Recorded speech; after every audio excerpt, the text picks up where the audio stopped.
When people think about power and politics in Chinese history, the same image comes to mind: a palace fight, the inner court, secret orders, betrayal, and that raises the question: is the emperors, ministers, and court leaders, everyone of them lived in comfort with food, clothing, and security or taken care of?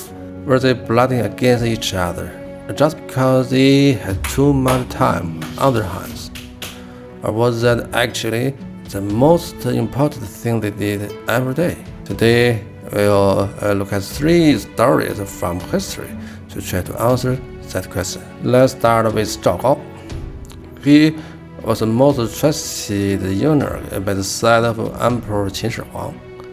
His job was to manage documents and pass on the emperor's orders. On the surface, he was just a servant. No army, no territory, no formal political power of any king. But the day Qin Shi Huang died while traveling away from the capital, Zhao Gao did something that completely changed the fate of the Qin dynasty. He decided to follow the emperor's final decree and put a different prince on the throne. But he knew he couldn't do it alone. He needed Li Si, the prime minister of Qin, the man who actually kept the empire running. Without Li Si, no one of this would work. But would Li Si agree? Zhao Gao didn't threaten him, didn't try to bribe him, didn't even argue that the new prince would make a good emperor. He just asked Li Si one question: compared to Meng Tian, who has done more for this empire? Who is more capable? Meng Tian was the most important general in the Qin Empire, and the person closest to Crown Prince Fu Su. Zhao Gao didn't need to say anything more. He already knew where this was going. If Fu Su became emperor and Meng Tian rose to power, could Li Si hold on to his position as prime minister? Li Si went quiet, and in the end, he chose to go along with it. This would make Zhao Gao truly dangerous. He didn't force anyone to do anything. He simply found the one thing Li Si was most afraid of losing, and with one question, he got one of the most powerful men in the empire to walk straight into the trap he had set. Most of the time, the most dangerous kind of scheming isn't the most complicated kind. It's the kind that makes the other person feel like they made the choice all on their own. But there's another kind of person, someone who, in the most chaotic and dangerous moments, says something before anyone else does. What is actually setting the outcome? Before the Hongmen Banquet, Xiang Yu was preparing to attack Liu Bang. It started when one of Liu Bang's own officers secretly told Xiang Yu that Liu Bang wanted to make himself king. Xiang Yu was furious. He moved 400,000 soldiers to the border. Liu Bang had 100,000. The night the news reached Liu Bang's camp, everyone panicked. His generals argued over whether to break out or stand and fight. Zhang Liang, Liu Bang's most important advisor, said nothing. He was thinking about a different question. Why does Xiang Yu want to attack? Because he believes Liu Bang wants to be king. So the real problem isn't the difference in troop numbers. It's a belief inside Liu Bang's heart.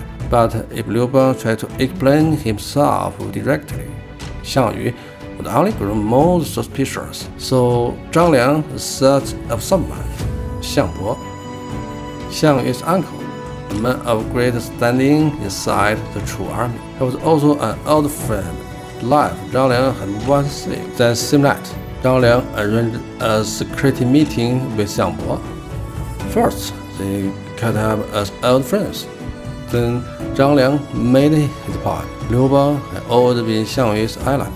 If Xiang Yu turns on him now, what will the rest of the world think of him? Xiangbo was convinced that the same night he went to see Liu Bang himself, and confirmed that Liu Bang had no intention of becoming king. The next day, he spoke up for Liu Bang in front of Xiang Yu.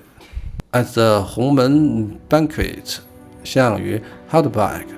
Liu Bang walked away alive. Zhang Liang hadn't deceived anyone, hadn't fooled anything, while everyone else was asking how to fight Xiang Yu. Zhang Liang was asking a different question. Whose voice would Xiang Yu actually listen to? And then he found that person. That's what made Zhang Liang truly remarkable. And then there's a third situation, one that even harder to accept.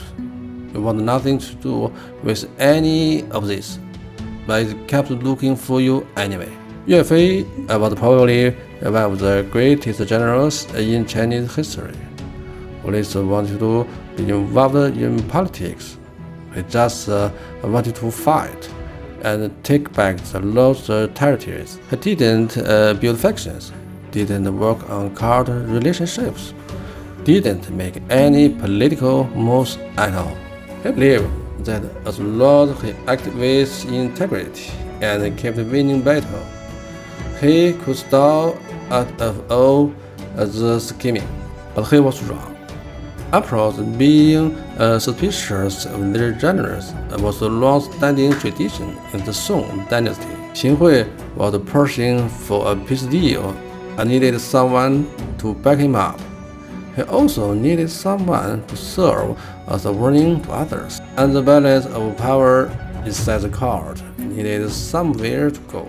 Yue Fei hadn't taken part in any of this, but everyone else struggled to put him in anyway. He wanted out, but there was no way out. Pulling back on orders didn't mean he would be safe. Pushing forward with the campaign meant drifting further from what the court wanted. No matter what he chose, he was already inside the trap. In the end, he was convicted on charges that amounted to perhaps there is something, and in that at fumble prevailing. A dinner alone doesn't produce political scheming. What truly forces it out is a situation you cannot escape. So political scheming was never a profession, and it was never a hobby. It was simply a set of tools that people were forced to develop in hectic situations they couldn't walk away from. Zhao Gao found Li Si's weak point. One question was enough to make Li Si walk into the trap himself. Zhang Liang, in the middle of chaos, saw what no one else could see. Yue Fei wanted nothing to do with any of it, but it found him anyway. Three people, three completely different situations, but all pointing to the same truth. Political scheming doesn't come from people being bad at heart. It comes from situations that leave people no other choice. What's really worth studying isn't who was better at scheming, it's why that world made it necessary for almost everyone inside it to learn these skills, and that answer has never belonged only to the past.